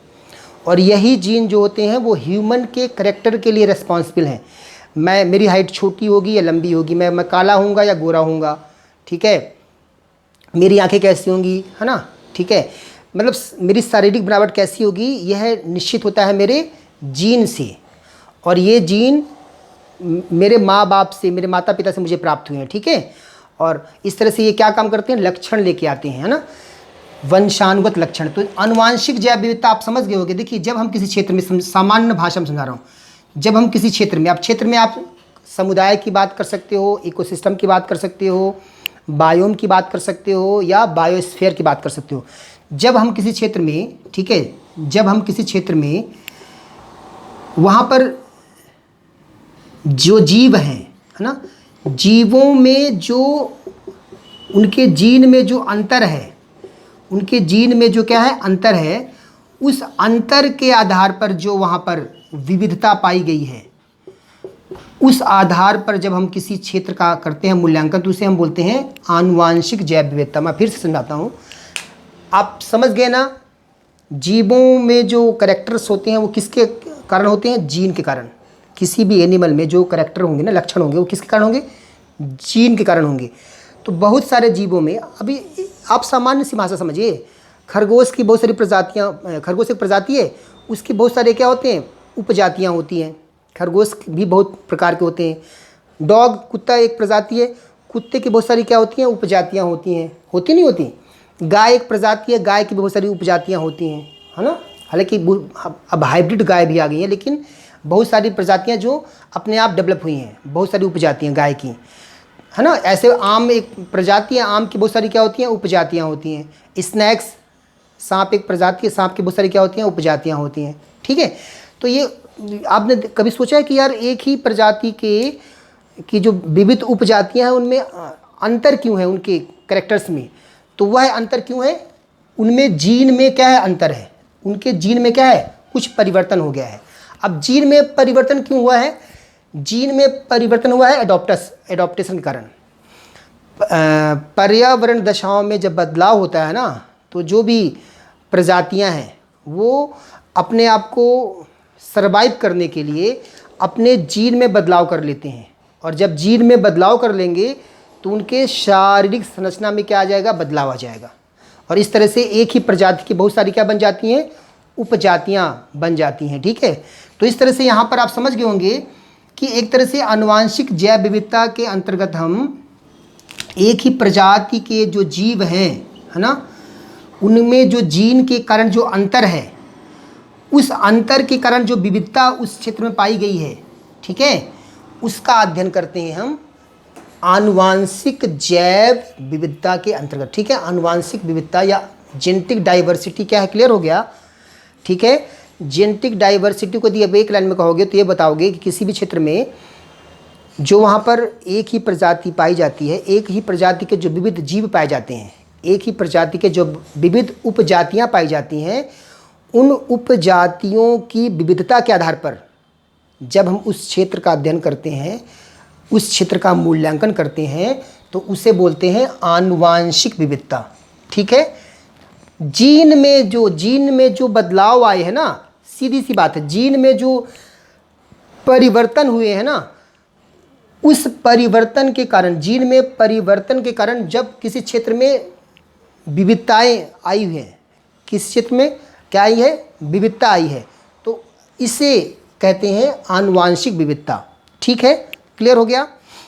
प्रजाति विविधता समझिए बहुत सिंपल सा है। जैसे मैंने बताया कि कोई आप समुदाय, जैसे आप एक जगह मान लीजिए एग्जांपल रखिए कि आप एक तालाब में जाते हो, ठीक है, एक तालाब जा रहे हो, तालाब में गए तो तालाब में आपने क्या देखा कि यहाँ पर बहुत सारी मछलियों की प्रजाति है, छोटी मछलियाँ, है ना, छोटी मछलियाँ हैं, बड़ी मछलियाँ हैं, छोटी भी हैं और कैसी हैं, स्मॉल भी हैं और बड़ी भी मछलियाँ हैं। ठीक है, इसके अलावा बहुत सारी यहाँ पर क्या है, टर्टल की प्रजातियाँ हैं, बहुत सारे यहाँ पर हो सकता है पानी वाले सांप की प्रजातियाँ हों, पानी वाला सांप भी हो सकता है और जो स्थल में रहता है वह भी सांप हो सकता है ना। इसके अलावा यहाँ पर बहुत सारी क्या हो, घास की प्रजाति हो सकती हैं। ठीक है, इसके अलावा यहाँ पर कुछ वनस्पतियाँ भी हो सकती हैं, वनस्पतियाँ भी हो सकती हैं, ठीक है, जो तैर रही हैं उस तालाब में, जलकुंभी हो सकती है ना, ऐसे तमाम। तो देखिए यहाँ पर ये समझना है कि जब एक समुदाय या एक इकोसिस्टम में जो विविध प्रकार की प्रजातियों में क्या है, विविधता है, विविध प्रकार की प्रजातियां पाई जा रही है ना एक समुदाय में, तो इस आधार पर इस आधार पर कि वहाँ पर कौन कौन सी प्रजातियां हैं, कौन कौन सी प्रजातियां वहाँ पर पाई जाती हैं, प्रजातियों की कितनी संख्या किसी समुदाय में है, यह अध्ययन ही, यह मूल्यांकन ही कहलाता है प्रजाति विविधता। ठीक है, यदि आपसे पूछे कि प्रजाति या स्पीसीज डाइवर्सिटी क्या है, तो आप क्या बताएंगे, किसी भी क्षेत्र में वो कम्युनिटी हो सकता है या इकोसिस्टम हो सकता है। ठीक है, किसी भी क्षेत्र में वहाँ जैसी भी दशा होगी, यदि मान लीजिए वह दशा जीवों के लिए बहुत अनुकूल है, तो सीधी बात वहाँ पर प्रजातियों की संख्या क्या होगी, अच्छी खासी होगी, और जब प्रजातियों की अच्छी खासी संख्या होगी तो वहाँ पर प्रजाति विविधता भी क्या होगी, उतनी ही होगी, है ना। मतलब जहाँ पर प्रजाति ज़्यादा होंगी वहाँ पर विविधता भी क्या होगी, ज़्यादा होगी, सीधी बात सी है, सिंपल सी बात है। तो कोई कठिन सी बात तो है नहीं, इन्वायरमेंट का इतना कठिन टॉपिक नहीं है। तो प्रजाति विविधता से मतलब ये है कि किसी भी समुदाय में, किसी भी क्षेत्र में, ठीक है, वहाँ पर जितनी भी प्रजातियाँ पाई जाती हैं, है ना, उनके आधार पर जब हम विविधता का मूल्यांकन करते हैं तो उसे हम बोलते हैं प्रजाति विविधता, राइट। और समुदाय विविधता क्या है, अब ये समझिए। देखिए आपको पता होगा कि प्रत्येक जो प्राणी या वनस्पति या माइक्रो ऑर्गेनिज्म है वो अलग अलग आवास में रहते हैं। ठीक है, अलग अलग आवास में रहते हैं। ठीक है, और अलग अलग आवास में अलग अलग पर्यावरणीय दशाएं होती हैं। दशाएं भी क्या होती हैं, अलग अलग होती हैं। जैसे एग्जांपल के लिए यदि आप डिज़र्ट में जाओगे तो डिज़र्ट की दशाएं जो हैं अलग होंगी, और यदि आप सदाबहार वन क्षेत्र में जाओगे तो वहाँ पर जो दशाएं हैं वो क्या होंगी, अलग होंगी। रेन फॉरेस्ट में जीवन के लिए अनुकूल दशाएं होंगी, वहीं डिज़र्ट एरियाज़ में जीवन के लिए उतनी अनुकूल दशाएं नहीं होंगी। ठीक है, तो यहाँ पर ये समझिए कि आप ये समझिए कि आवास में भिन्नता होती है। ठीक है, और आवास में जो भिन्नता होती है वह किस आधार पर होती है? दशाओं के आधार पर, है ना। और अलग अलग दशाओं में, अलग अलग आवास में अलग अलग तरह की क्या पाई जाती हैं? प्रजातियां पाई जाती हैं, है ना। अलग अलग की प्रजातियां पाई जाती हैं। ठीक है, तो दो समुदाय के बीच, इस विविधता के अंतर्गत, कम्युनिटी विविधता के अंतर्गत हम दो समुदाय के बीच प्रजातियों की तुलना करते हैं। दो समुदाय, दो कम्युनिटी, जैसे एग्जांपल के लिए एक डिज़र्ट ले लो, आप एक डिज़र्ट क्षेत्र ले लो और एक आप ले लो ग्रास लैंड ले लो। तो घास के मैदान और डिज़र्ट क्षेत्र में हम क्या करते हैं? तुलना करते हैं प्रजातियों के बीच में। तो ऐसी विविधता कहलाती है समुदाय विविधता। ठीक है, मतलब कहने का मतलब है ग्रास लैंड में अलग प्रजाति होगी। जैसे अब देखिए, यदि आप कभी ग्रास लैंड जाइए घास के मैदान में, तो वहाँ पर क्या दिखेंगे आपको? वहाँ पर आपको वृक्ष नहीं दिखेंगे, ट्रीज़ वहाँ पे नहीं होंगे। वहाँ पे क्या होंगे? वनस्पतियों में क्या होंगे? घास होंगी, है ना, घास या झाड़ियाँ होंगी वनस्पतियों में। और एनिमल्स में मुख्य रूप से छोटे स्तनधारी होंगे। बड़े स्तनधारी वहाँ पर सर्वाइव नहीं कर पाएंगे ना, शिकारी उनको शिकार कर लेंगे ना। तो छोटे स्तनधारी मुख्य रूप से वहाँ पे होंगे। ठीक है, हालांकि सहारा वगैरह में जो ग्रास लैंड है वहाँ पर बड़े जिराफ वगैरह पाए जाते हैं, लेकिन उनका देखिए शिकार भी होता है।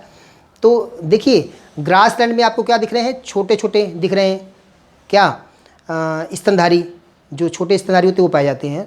और ग्रास जो वायोम है या कम्युनिटी है, वहाँ पर आप देखोगे कि वहाँ पर जो है वनस्पति में केवल क्या है? घास है या झाड़ियाँ हैं, है ना। वृक्ष वहाँ उगते हैं, लेकिन आग लगने की कारण, क्योंकि घास में बहुत जल्दी आग लगती है, और इस आग लगने के कारण जो है वहाँ पर जो बड़े बड़े वृक्ष ना वो सर्वाइव नहीं कर पाते, है ना। इसलिए वहाँ पर पूरे उस क्षेत्र में क्या होती है? घास होती है। ठीक है, तो ग्रास लैंड में देखोगे कि वहाँ पर अलग से, वहाँ की विविधता अलग है ना, वहाँ पे प्रजाति विविधता अलग है। वहीं यदि आप जाएँ कहाँ? आप जाइए रैन फॉरेस्ट में जाइए, उष्ण कटिबंधीय सदाबहार वन में देखेंगे, वहाँ पर आपको वनस्पतियों की ऊंचे ऊंचे वृक्ष मिलेंगे आपको वहाँ, है ना। वहाँ पर वनस्पति को क्या मिलेगा? आपको मिलेगा स्तरीकरण। नीचे ग्रास लैंड है, फिर झाड़ियों के एक समूह है, फिर उसके बाद मध्यम आकार के वृक्षों का एक समूह है, फिर ऊंचे आकार के वृक्षों का समूह है। तो आपको क्या दिखेगा? यहाँ पर वनस्पतियों को क्या मिलेगा? स्तरीकरण मिलेगा, है ना। कहाँ पर? रैन फॉरेस्ट में, जो सदाबहार वन है। तो देखिए दोनों में देखिए कि ग्रास लैंड में जहाँ पेड़ नहीं है, वहीं हम यदि वहाँ जाएं रैन फॉरेस्ट में, तो वहाँ पर आपको पेड़ों की विविध प्रजातियाँ मिलेंगी। तो दोनों में अंतर हो गया ना। ठीक है, प्रजातियों में क्यों अंतर हो गया? दशाओं के अकॉर्डिंग। तो समुदाय विविधता में हम दो कम्युनिटी में जो प्रजातियाँ पाई जाती हैं पौधों की और जंतुओं की, उनके बीच क्या करते हैं? मुख्य रूप से तुलना करते हैं। ठीक है, तो इस तरह से आपको समुदाय विविधता भी आपको समझ में शायद आ गया हो। ठीक है, तो इस तरह से जैव विविधता के जो टाइप्स है मैं बता दिया आपको। ठीक, अब हम बात करेंगे जैव विविधता मापन की विधियां। ठीक है, जैव विविधता मापन की 3 विधियां हैं। देखिए बहुत सरल भाषा में बताऊंगा। एक तो अल्फा विविधता, दूसरा बीटा विविधता, और तीसरा गामा विविधता। जैव विविधता के मेजरमेंट की 3 विधियां हैं। बहुत सरल है, कुछ नहीं है ना कठिन, आप कंफ्यूज मत होइएगा, बहुत ही इजी है। देखिए मैं बताता हूँ, अल्फा विविधता में हम क्या करते हैं? इसमें हम करते हैं मूल्यांकन। इसमें हम किसका मापन करते हैं? इसमें हम मापन करते हैं किसी क्षेत्र में। अब वह क्षेत्र समुदाय भी हो सकता है, इकोसिस्टम भी हो सकता है, बता चुका आपको मैं। किसी क्षेत्र में जो प्रजातियां हैं, प्रजातियों की संख्या ज्ञात की जाती है। किसके द्वारा? अल्फा विविधता में। अल्फा विविधता में हम क्या ज्ञात करते हैं? किसी क्षेत्र में प्रजातियों की संख्या। बहुत सिंपल हो गया ना। तो यदि कभी एग्जाम में आए कि अल्फा विविधता क्या है, तो आपको यही बताना है कि किसी क्षेत्र में जो वहाँ पर उपस्थित प्रजातियाँ हैं, वनस्पतियों की, जंतुओं की, उनकी संख्या इसके द्वारा ज्ञात किया जाता है। अब सीधी बात है, इसके आधार पर हम क्या बताते हैं कि क्षेत्र कितना क्या है? समृद्ध है। किसमें? जैव विविधता में। यदि वहाँ पर सीधी बात है प्रजातियों की संख्या ज़्यादा होगी तो वह हॉट स्पॉट भी तो हो सकता है। हॉट स्पॉट हम पढ़ेंगे, क्या हो सकता है वो हॉट स्पॉट। हॉट स्पॉट मतलब वहाँ पर जब बहुत ज़्यादा क्या हो, जब किसी क्षेत्र में बहुत ज़्यादा क्या हो, बायोडाइवर्सिटी हो, तो उसे बोलते हैं हॉट स्पॉट। ठीक है, उसे बोलते हैं हॉट स्पॉट। तो अभी हम ये निश्चित करेंगे कि उस क्षेत्र में प्रजातियों की संख्या ज़्यादा है या कम है। यदि आप टुंड्रा में जाओगे, आपको पता होगा कि टुंड्रा बायोम क्षेत्र में जैव विविधता सबसे कम होती है। टुंड्रा मतलब कहाँ, पोलर रीजन में। पोलर रीजन का जो बायोम होता है उसे बोलते हैं टुंड्रा बायोम। वहाँ पर लाइकेंस वगैरह है ना, और कुछ काई वगैरह पाई जाती हैं। ठीक है, ठीक है। और एनिमल्स में तो वहाँ पर रेप्टाइल्स होते ही नहीं हैं। रेप्टाइल्स और जो एम्फीबियंस है वो वहाँ होते नहीं। कहाँ पर, टुंड्रा में। टुंड्रा में रेप्टाइल्स और एम्फीबियंस होते ही नहीं है, ध्यान रखिएगा। ठीक है, और वनस्पतियों में भी केवल काई वगैरह जो ब्रायोफाइट्स हैं वो पाए जाते हैं, या फिर टेरिडोफाइट्स पाए जाते हैं वहाँ पे। ठीक है, तो इस तरह से आप देखिए कि सबसे कम जो जैव विविधता कहाँ है, टुंड्रा में है। स्थल की बात मैं कर रहा हूँ। और सबसे ज़्यादा जो जैव विविधता है स्थल में वो कहाँ है, ट्रॉपिकल रेन फॉरेस्ट में है ना।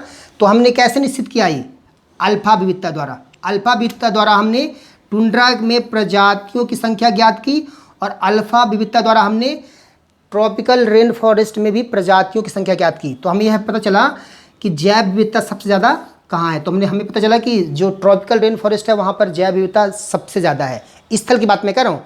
समुद्रों में जो कोरल रीफ होते हैं वहाँ पर भी बहुत ज़्यादा क्या होती है, जैव विविधता पाई जाती है ना। क्लियर हो गया। तो अल्फा विविधता से हम क्या ज्ञात करते हैं, प्रजातियों की संख्या ज्ञात करते हैं। क्लियर। अब बीटा विविधता को आपको समझने के लिए एडॉप्टेशन को समझना होगा, तभी आपका देखो ये टॉपिक क्लियर होगा। लेकिन मैं अभी आपको पहले ये समझा देता हूँ सामान्य भाषा में, फिर मैं एडॉप्टेशन पे आऊँगा। देखिए बीटा विविधता है क्या। यदि आपने देखा होगा कि प्लांट्स में भी ना एक्वाटिक प्लांट्स की पत्तियों का आकार अलग होता है। मरुस्थल में जो प्लांट होते हैं उन्हें पत्तियां होती ही नहीं हैं, और यदि पत्तियां होंगी भी थी, आप ये समझिए, मैं इसको समझाने के लिए, बीटा विविधता को समझाने के लिए आपको समझा रहा हूँ। अनुकूलन क्या होता है, अनुकूलन एक विशेष अभिलक्षण होते हैं। एनिमल्स या प्लांट में कुछ विशेष अभिलक्षण होते हैं। उन अभिलक्षणों के कारण ही एनिमल और प्लांट जो होते हैं वो किसी भी पर्यावरणीय दशा में अपने आप को सरवाइव कर लेते हैं, है ना। वो अपने आप को जीवित रख सकते हैं। उन्हीं विशेष अभिलक्षण को हम बोलते हैं एडॉप्टेशन। तो अब यहाँ पे देखिए कि यदि आप एक्वेटिक एडॉप्टेशन की बात करें, जलीय अनुकूलन, तो आप देखेंगे जलीय अनुकूलन के तहत जो प्लांट होते हैं, उन प्लांटों में देखना कि उन प्लांटों में पहली बात तो जड़ नहीं होती। जो प्लांट जल में पाए जाते हैं उनमें जड़ नहीं होती। जड़ या तो होती ही नहीं है, और होगी तो बहुत ही कम विकसित होगी। ठीक है, जलीय अनुकूलन की विशेषता है जड़ का अनुपस्थित होना या जड़ ना होना। जबकि यदि आप मरुस्थल में जाओ ना, तो मरुस्थल में जड़ बहुत ज़्यादा विकसित होती है। टैप रूट बोलते हैं। मरुस्थलीय पौधों में टैप रूट पाई जाती है, मूसला जड़ें पाई जाती हैं। टैप रूट बहुत लंबी होती है। स्टेम, जितना बड़ा पेड़ है ना, जितना बड़ा उसका तना है, उससे ज़्यादा उसकी क्या होगी, टैप रूट होगी। जो मूसला जड़ होगी वो होगी, मतलब स्टेम से ज़्यादा लंबी क्या होती है, जड़ होती है। कहाँ पर, डिज़र्ट जो एडॉप्टेशन की जो विशेषता है पौधों में, तो वो एक जगह देखिए कि जल में जो पौधे हैं उनमें जड़ ही नहीं है, या जड़ है तो बहुत अल्प विकसित है, और मरुस्थल में यदि आप जाओगे तो जड़ क्या है, पूर्ण विकसित है। तो अंतर पाया है ना। वहीं जलीय अनुकूलन में जो पौधे पाए जाते हैं उनमें जो पत्तियां होती हैं, है ना, वो या तो कैसी होती हैं, फीताकार होती हैं, रिबन शेप में होती हैं, या फिर वो विच्छेदित होती हैं, कटी फटी होती हैं। आप देखना कभी खोल के वीडियो। वहीं यदि आप मरुस्थल में जाएंगे ना, तो वहाँ पर पत्तियाँ पहले तो होती नहीं हैं उनमें। अब पत्तियाँ होंगी भी तो कैसी होंगी, वो या तो कांटे में रूपांतरित हो जाएंगी, या फिर पत्तियाँ बहुत मोटी हो जाती हैं।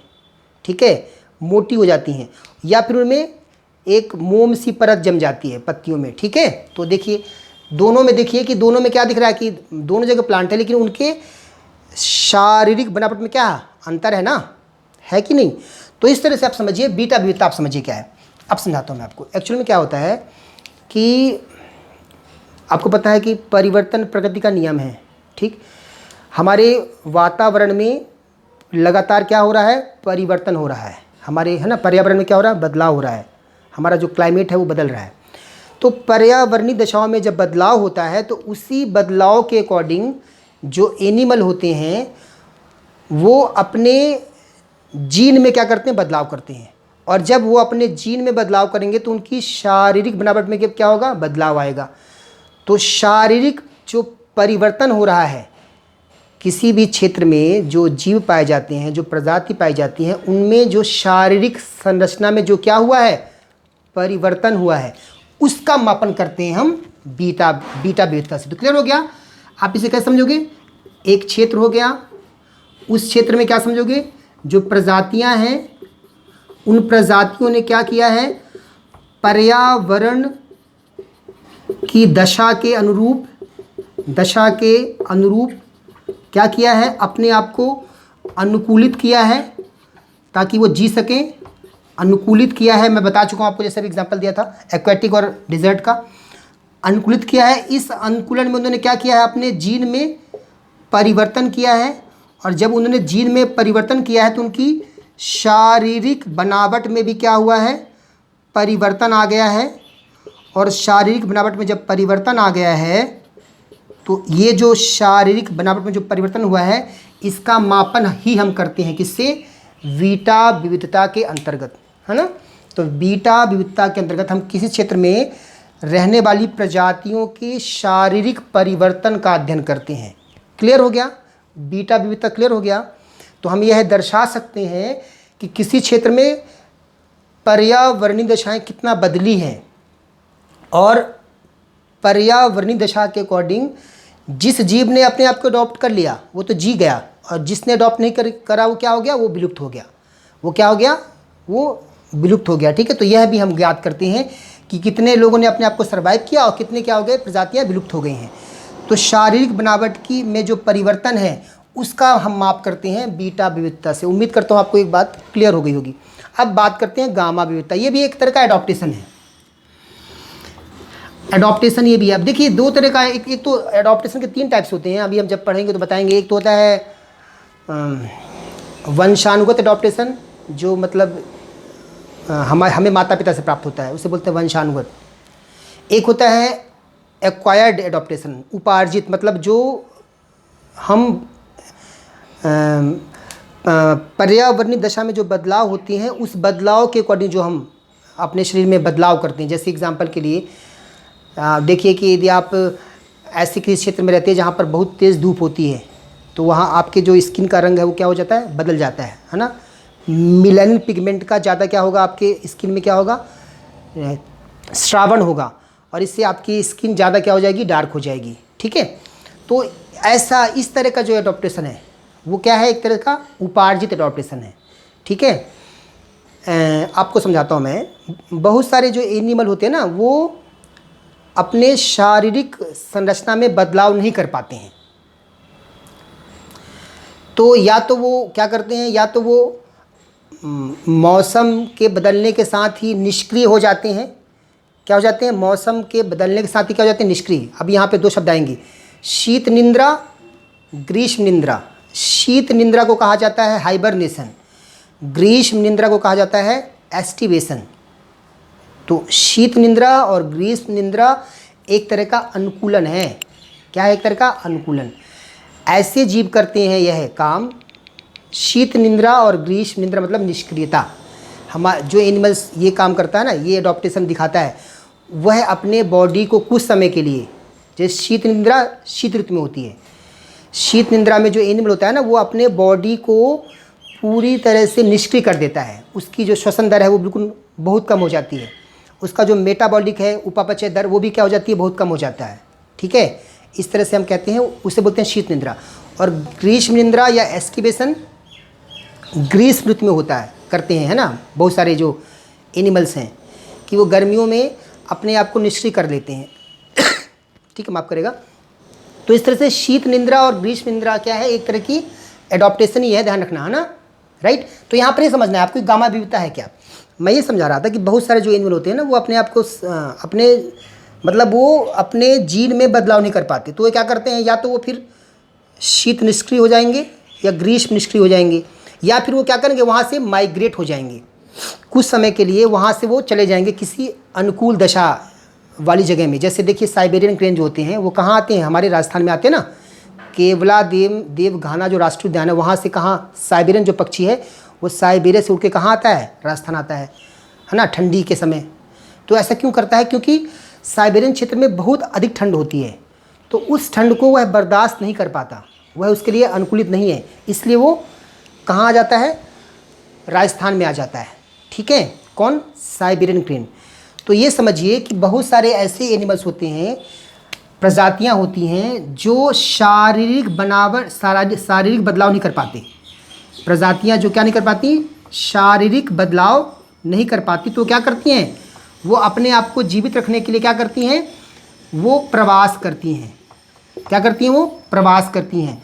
और प्रवास करती है मतलब इसका मतलब क्या हुआ, उन्होंने अपना भौगोलिक विस्तार किया है। क्या किया है, उन्होंने अपना क्या किया है, भौगोलिक विस्तार किया है।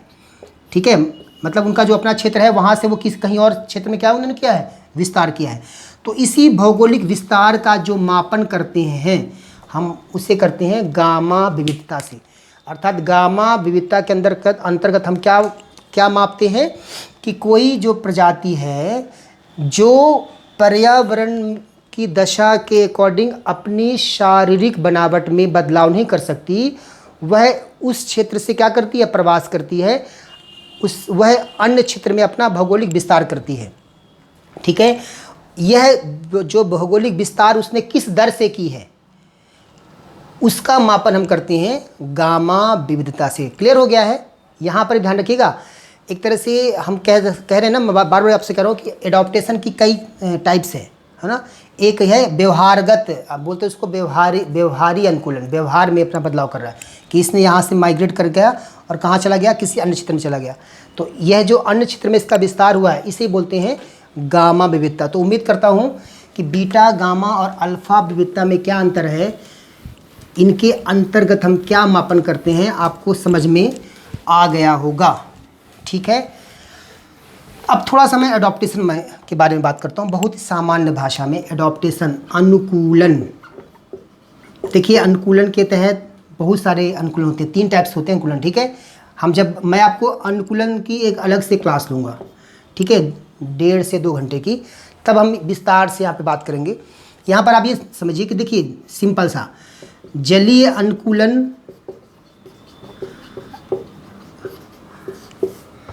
ठीक है, वायवीय अनुकूलन, मरुस्थलीय अनुकूलन। यदि हम इनके बीच तुलना करें तो देखिए, आप देखेंगे वनस्पति, जलीय अनुकूलन में जो वनस्पतियां होती हैं, वनस्पति है ना, वनस्पति में क्या बदलाव होता है, वनस्पतियों में क्या बदलाव होता है, इनमें जड़ें अब्सेंट होती हैं, जड़ों क्या होती हैं, जड़ें अनुपस्थित होती हैं या बहुत कम विकसित होती हैं। ठीक है, कम विकसित होती हैं। साथ में इनमें जो पत्तियां होती हैं वो कैसे होती हैं, पत्तियां कैसे होती हैं, पत्तियां या तो कैसे होंगी, फीताकार होंगी, फीताकार रिबन शेप, या फिर विच्छेदित होंगी, कटी फटी होंगी। ठीक है, ताकि वो तैर सके। तना कैसा होता है इनका, तना इनका कैसा होता है, लचीला होता है और लंबा होता है। ठीक है, तना। ठीक है, जबकि वहीं मरुस्थलीय अनुकूलन की हम बात करें तो मरुस्थलीय अनुकूलन में जो वनस्पतियां होती हैं उनमें जड़ें बहुत विकसित होती हैं, जड़ें अत्यंत विकसित होती हैं, टैप रूट पाई जाती है इसमें, मूसला जड़ें पाई जाती हैं। कौन सी जड़ पाई जाती है, मूसला जड़ें, जो कि तने से भी लंबी होती हैं। ठीक है, पत्तियां या तो होती ही नहीं है, पत्तियां क्या होती है, अनुपस्थित होती हैं, प्रायः अनुपस्थित, या होती भी हैं तो मोटी, या उनमें क्या होता है, मोम की परत होती है। ठीक है, पत्तियां। और तने कैसे होते हैं इनके, तने इनके बहुत ज़्यादा क्या होते हैं, कड़े होते हैं, कड़े तने, है ना, बहुत ही क्या होते हैं, कड़े। और छाल मोटी होती है, इनमें छाल क्या होती है, बहुत ज़्यादा मोटी होती है। ठीक है, तो इस तरह से दोनों वनस्पतियां हैं, लेकिन दोनों में क्या है, अलग अलग विशेषताएं हैं ना, अलग अलग शारीरिक बनावट है ना। तो यही क्या है, अनुकूलन वही विशेष क्या है, अभिलक्षण है, किसी प्रजाति का विशेष अभिलक्षण है अनुकूलन। ठीक है, जो उसे किसी विशेष पर्यावरण में जीवित रहने के अनुकूल बनाता है। ठीक है, क्लियर हो गया, आपने समझ लिया। अब हमें यही बात करें, यदि जलीय अनुकूलन में जो जंतु हैं उनमें देखिए तो उनमें क्या क्या लक्षण होते हैं जंतुओं में, एनिमल्स में। जो एनिमल्स हैं, जंतु हैं, उनमें क्या क्या लक्षण होते हैं। तो जंतु कैसा होता है, जलीय अनुकूलन के युग में जो जंतु होता है, जो जल में जंतु रहता है, उसका जो शरीर होता है वह कैसा होता है, धारा रेखित, स्ट्रीमलाइंड बॉडी, धारा रेखित शरीर, स्ट्रीमलाइंड बॉडी। देखिए एग्जाम में आया ना कि स्ट्रीमलाइंड बॉडी किस तरह के अनुकूलन का लक्षण है, तो एक्वेटिक। एक्चुअली में धारा रेखित शरीर का फायदा क्या होता है, जल का प्रतिरोध नगण्य हो जाता है। जल का जो प्रतिरोध होता है ना, वो क्या होता है, शून्य हो जाता है, नगण्य हो जाता है ऐसे शरीर में, यह इसका लाभ होता है। ठीक है, जल का जो प्रतिरोध है वो क्या हो जाता है, नगण्य हो जाता है, इसका ये लाभ है ना। तो धारा रेखित शरीर ध्यान रखिएगा, राइट, जलीय अनुकूलन की विशेषता है। इसके अलावा इनमें क्या होते हैं, फिन्स होते हैं, पंख होते हैं, फिन्स बोलते हैं, फिन्स, जो तैरते समय इन्हें क्या देते हैं, दिशा प्रदान करते हैं, तैरने में दिशा प्रदान करते हैं ना। और इनमें क्या होते हैं, गलफड़े, गिल्स होते हैं, जो इनको जो गैसियस एक्सचेंज का काम करते हैं, ठीक है, श्वसन का काम करते हैं, गैसियस एक्सचेंज का काम करते हैं, ठीक है, गलफड़े। तो ये अनुकूलन है जंतुओं में। अब वहीं देखिए आप, यदि वायवीय अनुकूलन की हम बात करें तो वायवीय अनुकूलन में देखेंगे आप कि पहली बात तो इनमें क्या होते हैं, इनका जो शरीर होता है ना, वो कैसा होता है, हॉलो होता है, खोखला। इनकी जो हड्डियाँ होती हैं कैसी होती हैं, खोखली होती है, ठीक है। और साथ में कैसी होती हैं, छिद्रित होती हैं, छिद्रित, ताकि इनमें क्या हो, वायु भरे। दूसरी बात, इनमें छोटी पूंछ पाई जाती है, छोटी पूंछ पाई जाती है, ताकि यह जो छोटी पूंछ होती है वह इनको क्या करती है, बैलेंस करती है। उड़ने के दौरान क्या करती है, उन्हें संतुलित करती है, संतुलित करने का काम करती है, ठीक है, यह छोटी पूंछ। और साथ में इनमें क्या होती है, वायु केश, इनमें वायु कोश पाए जाते हैं, एयर सैक पाए जाते हैं, वायु कोश, जिनमें क्या होती है, हवा भरी होती है, वायु भरी होती है। यह जो हवा है इनके शरीर को क्या करती है, हल्का रखती है। और साथ में इनके तापमान को मेंटेन करती हैं, क्या करते हैं, तापमान का भी क्या करती है, ये वायु कोश तापमान को भी क्या करती है, इनके मेंटेन करती है। तो ये देखिए, ये सारे लक्षण किस में होते हैं, पंख इनके चौड़े होते हैं, तमाम हम जब बाद में पढ़ेंगे, अभी तो मैं आपको सामान्य इनकी विशेषताएं बता रहा हूँ, ठीक है। मरुस्थलीय अनुकूलन के देखेंगे जो एनिमल्स होते हैं, उनमें तो एक जो संवेदी अंग होते हैं वो अति विकसित होते हैं।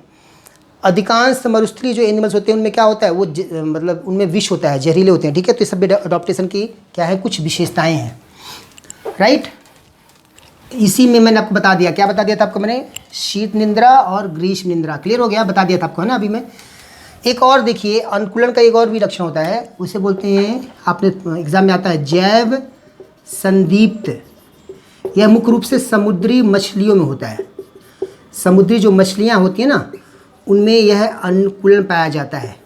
क्या है, एक्चुअल में इन मछलियों में या ऐसे जीवों में जिनमें जैव संदीप्त का गुण पाया जाता है, उनमें एक पदार्थ होता है ल्यूसीफेरिन नाम का पदार्थ। ल्यूसीफेरिन जो पदार्थ है ये ऑक्सीजन से क्रिया करता है, ऑक्सीजन से क्या करता है, ये क्रिया करता है और क्या बनाता है, ल्यूसीफेरिन बनाता है। और साथ में यह ऊर्जा निकालता है, यही ऊर्जा जो है प्रकाश में बदल जाता है। और ये जो एनिमल्स हैं वो प्रकाश पैदा करते हैं, क्या पैदा करते हैं, प्रकाश, ठीक है, क्लियर हो गया। ये जो प्रकाश है ये क्यों पैदा करते हैं, ये समझ लीजिए। एक्चुअली में शिकार करने के लिए, शिकार करने के लिए या शिकारी को चेतावनी देने के लिए, शिकारी को क्या करने के लिए, चेतावनी देने के लिए। और साथ में आप कह सकते हो कि समूह बनाने के लिए, समूहन करने के लिए ये ऐसा काम करते हैं। तो यह भी एक तरह का एडॉप्टेशन है, जैव संदीप्त। जब हम पढ़ेंगे ना एडॉप्टेशन, तो हम इसका विस्तार से उल्लेख करेंगे। यहाँ पर केवल मैं आपको बीटा विविधता और गामा विविधता को समझाने के लिए या आनुवांशिक विविधता, प्रजाति विविधता को समझाने के लिए मैंने यहाँ पर आपको अनुकूलन के बारे में संक्षेप में बताया है, ठीक है। अब हम बात करेंगे लास्ट में, अपने इस टॉपिक को ख़त्म करेंगे आप थोड़ी देर में। अब हम बात करेंगे ग्रेडियंट बायोडाइवर्सिटी, जैव विविधता प्रवणता। ये क्या है समझिए, बहुत सिंपल सा है। देखिए आपको पता है, मैं जैसे बताया कि जो टुंड्रा क्षेत्र है, टुंड्रा में जो टुंड्रा बायोम है, वहाँ पर क्या है, टुंड्रा बायोम कहाँ है, यदि हम पृथ्वी को ऐसे देखें तो जो हमारा पोलर रीजन है वहाँ पर क्या है, टुंड्रा बायोम है। और जो हमारा इक्वेटर है, जो भूमध्य रेखा है, वहाँ पर क्या है, वहाँ पर हमारा कौन सा बायोम है, वहाँ पर हमारा उष्ण कटिबंध tropical rain forest, tropical evergreen run है ना, रेन फॉरेस्ट, उष्ण कटिबंध सदाबहार बायोम क्षेत्र है ना, ये कहाँ पर है, इस भूमध्य रेखा पर। तो आप देखेंगे ये क्या है प्रवणता, दो क्षेत्रों के बीच जो जैव विविधता में अंतर पाया जाता है, दो क्षेत्रों के बीच जो जैव विविधता मतलब प्रजातियों की संख्या में जो अंतर पाया जाता है उसी को बोलते हैं जैव विविधता प्रवणता। क्लियर हो गया। दो क्षेत्रों के बीच जो प्राणियों की प्रजातियों की संख्या में जो अंतर पाया जाता है उसी को बोलते हैं जैव विविधता प्रवणता। तो क्लियर हो गया। आप ये समझिएगा, जब हम पोलर रीजन से इक्वेटर की ओर आते हैं, जब हम ध्रुवों से भूमध्य रेखा की ओर आते हैं तो हमेशा जैव विविधता प्रवणता क्या होती है, बढ़ती है। भूमध्य रेखा से जब आप कहाँ पे आओगे, इक्वेटर की ओर आओगे, तो जो ग्रेडियंट ऑफ बायोडाइवर्सिटी है वो क्या होगी, बढ़ेगी। और जब आप इक्वेटर से वापस पोलर रीजन की ओर जाओगे तो हमेशा यह क्या होगी, घटेगी। क्लियर हो गया। टुंड्रा से जब आप इधर, या फिर बोलोगे पोलर रीजन से आप इक्वेटर की ओर आएंगे, पोलर रीजन से इक्वेटर की ओर आएंगे तो यह बढ़ेगी। और जब इक्वेटर से आप पोलर रीजन में जाएंगे तो यह क्या होगी, घटेगी। क्लियर हो गया। तो आप इसमें बता सकते हो कि ट्रॉपिकल रीजन में इसलिए क्या है, जैव विविधता ज़्यादा है क्योंकि यहाँ पर अनुकूलित दशाएं है ना, यहाँ पर दशाएं का अनुकूलित नहीं। मैं बता चुका हूँ आपको कि यहाँ पर तो स्थल में, यहाँ पर तो उभयचर और सरीसृप होते ही नहीं है, और यहाँ पर सबसे ज़्यादा होते हैं उभयचर, सरीसृप और इंसेक्ट। ठीक है। तो इस तरह से आपको जैव विविधता प्रवणता समझ में आ गया होगा। ठीक। अब देखिए बायोडाइवर्सिटी की जो आज इंट्रोडक्शन क्लास थी उसमें मैंने आपको सामान्य जो जानकारी थी वो दे दी है ना। अब हम इसके बारे में जो आगे क्लासेस में हम देखेंगे, भारत में जैव विविधता संरक्षण के लिए कौन कौन से उपाय किए गए हैं। उसमें हम नेशनल पार्क, जो जैव मंडल आरक्षित क्षेत्र हैं, जो सेंचुरीज़ हैं, ठीक है, जो आर्द्र भूमि है, रामसर आर्द्र भूमि, वेटलैंड, जो हमारे जैव भौगोलिक क्षेत्र हैं 10, जो 4 हॉट स्पॉट हैं, जो 2 होप स्पॉट हैं, राइट, और जो कुछ बायोम क्षेत्र हैं उन पर विस्तार से चर्चा करेंगे।